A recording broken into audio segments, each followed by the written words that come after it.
Short सर्किटमुळे घरात मोठा स्फोट होऊन 3 कुटुंबांच्या संसाराची राखरंगोळी झाली आहे। जुने जळगाव परिसरातली ही घटना आहे। शॉर्ट सर्किटमुळे स्फोट होऊन घरामध्ये मोठं नुकसान झालेलं आहे। सगळ्या संसाराची राखरंगोळी झाली आहे। 3 कुटुंबांचं याच्यामध्ये नुकसान झालंय। घरात शॉर्ट सर्किट झालं, त्यामुळे आग लागली घरामध्ये।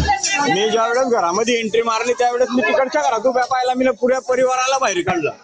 मी समोर मंदिरा ठिकाणी होता। दिवा जळलेला असं काही सांगू शकत नाही, परंतु गॅसच्या अंडीचा स्फोट हा नक्कीच झाला आणि आता आग पूर्ण नियंत्रणात आली आहे। परंतु घराचं व संसारापैकी वस्तू पूर्ण जळालेल्या आहे। जीवितहानी नाही झाली, ते एक चांगली गोष्ट आहे। या गरीब इसमाच्या एकत्र कुटुंबामध्ये शॉर्ट सर्किटमुळे अंडीचा स्फोट झाला, गॅस अंडीचा।